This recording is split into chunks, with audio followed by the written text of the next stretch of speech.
contenidos de la unidad 1 habíamos hablado de un tema, un punto que consideramos relevante, significativo, que es los temas referidos al higienismo como forma de intervención en lo social. Cuando uno habla de higienismo, inevitablemente habla de medicalización de la sociedad y en el caso de América Latina, diría, los procesos de urbanización que se corresponde con el final del siglo XIX van a generar en muchos países latinoamericanos el origen de lo que se llamaban prácticas higiénicas y una activa labor de los denominados médicos higienistas que van a poder poner en marcha una serie de controles vinculados con el cuidado de los cuerpos y desde allí el cuidado de las sociedades. Ahora, si miramos históricamente la construcción de la medicalización y del higienismo, vamos a encontrar algunos aspectos que son realmente llamativos. Uno de ellos es el racismo. Por ejemplo, cuando empezamos a analizar el higienismo como corriente de pensamiento a nivel mundial, nos encontramos con, digamos, una necesidad, llamémosle científica, entre comillas, de justificar la superioridad de una, llamaríamos raza sobre otra. Sabemos que el concepto de raza es un concepto totalmente absurdo, ilógico, todos pertenecemos a la misma especie, pero bueno, a fin del siglo XIX estábamos frente a una sociedad fuertemente racista que dividía según razas y estamentos las sociedades en muchos lugares del mundo y que en otros lugares del mundo también seguía justificando la esclavitud. ¿De dónde se justifica la esclavitud? Bueno, una forma de justificar la esclavitud justamente es a través de la medicalización. Hay un famoso médico estadounidense llamado Benjamin Rush, que es uno de los que firma la Carta de Independencia de los Estados Unidos, incluso era médico de George Washington, que es uno de los propulsores de la superioridad, digamos, de la raza blanca por encima de las personas de origen africano, de color negro en su piel, que, bueno, él lo justificaba a partir de cuestiones que afirmaba desde el punto de vista psiquiátrico. Por ejemplo, hablaba de una supuesta debilidad mental, hablaba de una supuesta alteración nerviosa cuando un esclavo intentaba fugarse de una plantación, planteaba que la mejor manera de corregir esa alteración nerviosa era a través de fuertes castigos corporales, es decir, nos encontramos con una, evidentemente hoy, en el siglo XXI, mirando esto que ocurrió hace tanto tiempo atrás, con un fuerte justificativo de la desigualdad, de la opresión, incluso del esclavismo. Pero no olvidemos que también durante el siglo XX la medicalización se vinculó con el racismo en el caso de, eh, digamos, el nazismo. O sea, había una justificación biológica de la superioridad de la raza aria sobre otras razas, supuestamente científica era esa justificación de la superioridad y bueno, esto se transformó en prácticas, que eso es lo que nos interesa dentro del marco de este curso. Prácticas que se las va a llamar prácticas higiénicas, prácticas de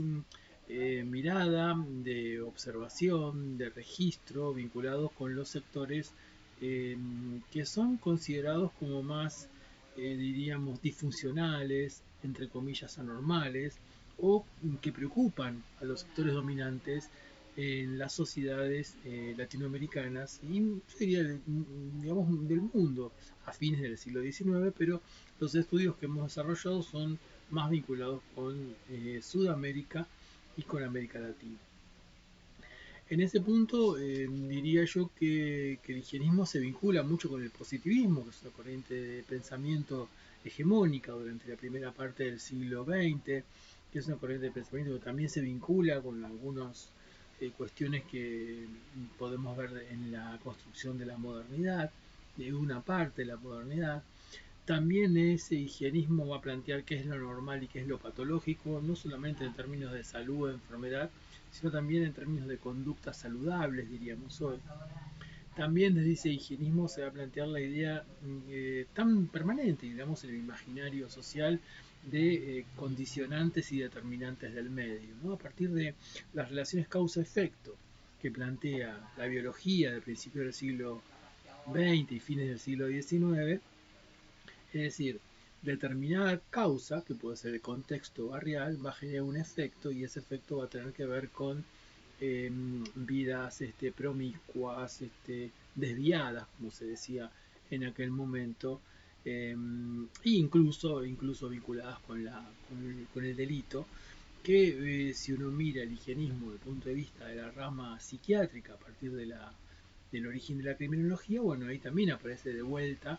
la cuestión de los rasgos físicos. Eso es muy conocido a partir de un criminólogo italiano llamado César Lombroso, que fue, digamos, un contemporáneo de José Ingenieros, en el caso de la Argentina, bueno, que planteaba la tendencia o la posibilidad de delinquir que una persona podía tener a partir de sus rasgos físicos, incluso muchísimas pericias psiquiátricas, de, sobre todo hasta avanzado el siglo XX, diría yo, hasta 1920, 1925, casi 30,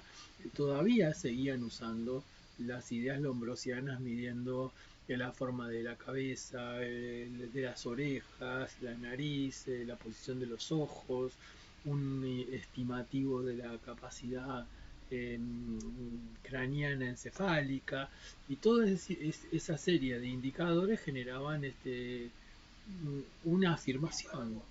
si quieren, científica, entre comillas, vinculada con la criminología y con la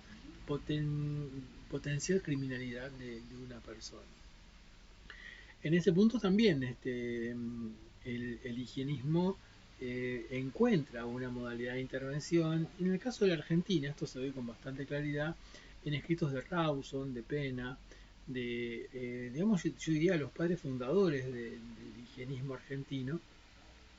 a partir de un episodio que es un episodio muy fuerte, que marca intensamente la sociedad argentina, que es la epidemia de fiebre amarilla de 1871.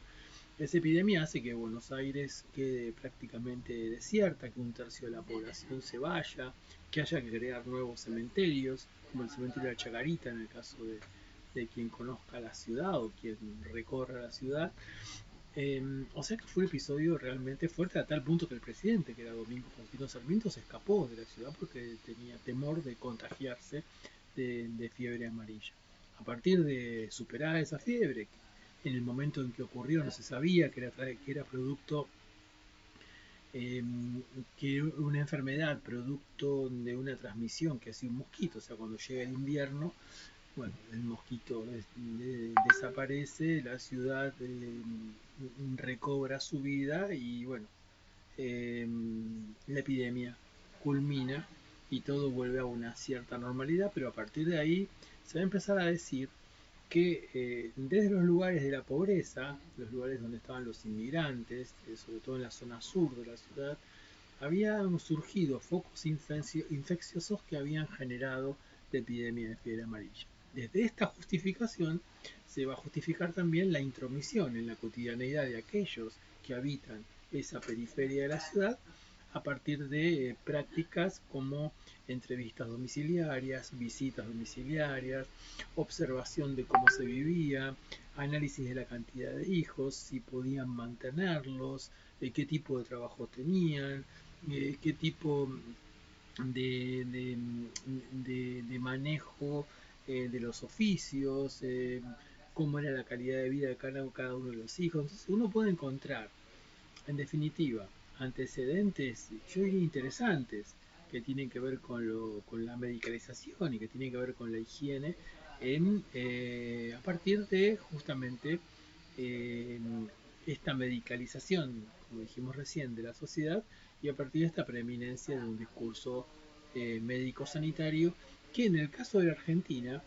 es la primera forma de intervención previa a la aparición del trabajo social. El trabajo social en Argentina va a aparecer recién a mediados de la década del 30. Y estos episodios que estamos relatando son de fines del siglo XIX y principios del siglo XX. Entonces me parece interesante que compartamos esto en el sentido de cómo lo histórico se vincula con lo conceptual, en el sentido de que a partir de la idea de condicionantes del medio afirmo que una persona está en situación de riesgo o no, o tiene determinada potencialidad delictiva o determinada potencialidad disfuncional, se diría desde el funcionalismo parsoniano, y cómo también a partir de la higiene surgen prácticas que tienen que ver con una determinada mirada, con un determinado uso de la palabra y un determinado uso de la escucha, que van a, en el caso del trabajo social, van a dialogar intensamente con la creación del trabajo social en la Argentina, y va a llevar esto a muchísimas discusiones y muchísimas revisiones hasta la actualidad. Bueno, creo que con esto que estamos compartiendo podemos redondear aspectos vinculados con el tema de la higiene y su vinculación y su relación con la intervención en lo social, desde lo histórico, desde lo teórico y desde lo metodológico. Continuamos en contacto a través de los videos y dudas, inquietudes que podamos llegar a compartir, las podemos conversar en el último encuentro que vamos a tener vía Zoom como cierre de este curso para todos aquellos y aquellas que quieran hacerlo. Así que bueno, nos estamos viendo en el próximo video.